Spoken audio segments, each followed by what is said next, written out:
This session discusses shortest path problems. Two types of problems and corresponding algorithms are discussed. One is all pairs shortest path problem and second one is single source shortest path problem. All pairs shortest path problem can be solved using Floyd's algorithm, which is an improvement of Warshall's algorithm. And single source shortest path problem can be solved using Dijkstra's algorithm. We will see it later.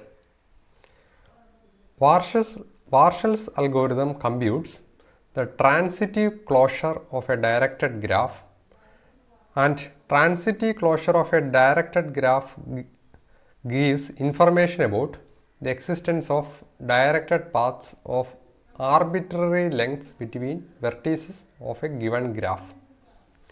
And Warshall's algorithm was discovered by Stephen Warshall. Result of Warshall's algorithm only shows presence or absence of a path between a pair of vertices. Warshall's algorithm does not take into account weights of edges. Because of this, we use Floyd's algorithm, which is an improvement of Warshall's algorithm.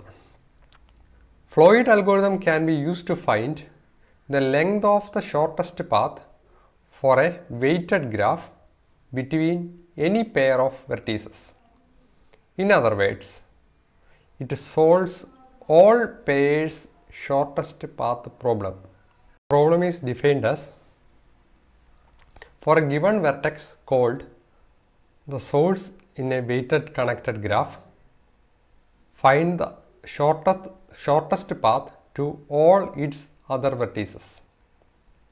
So, after running the Floyd's algorithm, we will be getting shortest path between all pairs of vertices.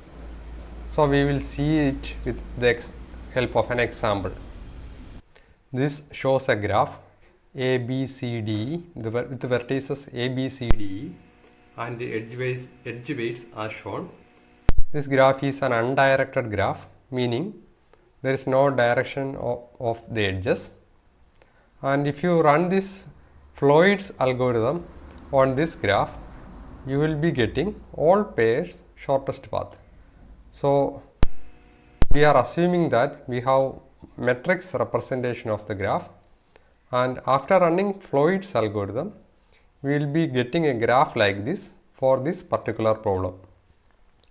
So, this shows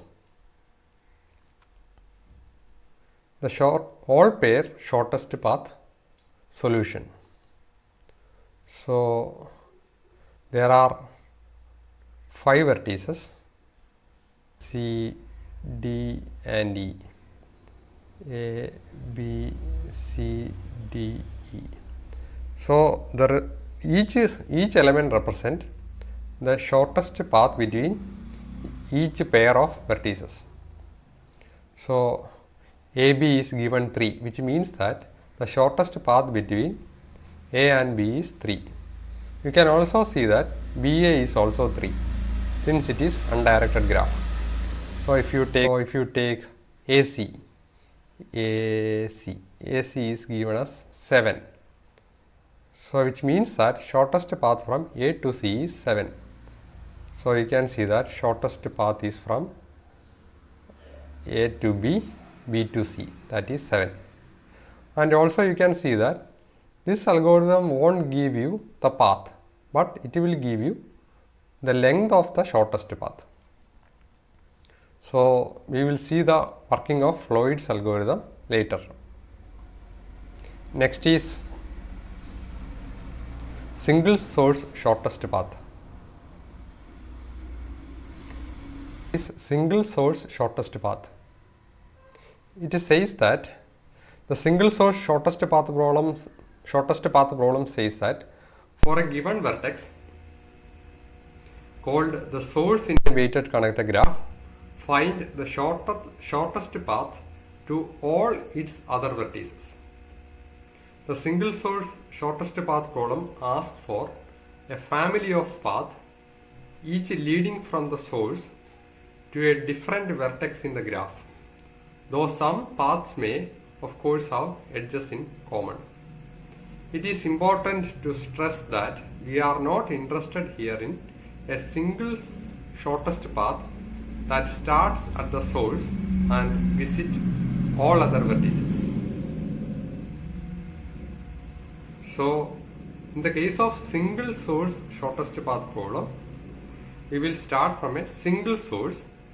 You can select this single source and it will give you the shortest path from that particular source to every other vertex. So, we will be seeing an example. We will be using the same graph. Graph A with the vertices A, B, C, D and E. It is undirected weighted graph. So after running the Dijkstra's algorithm, we are selecting, in this case, we have selected the source vertex as A. So after running this algorithm, we will be getting the shortest path from A to B, A to C, A to D and A to E.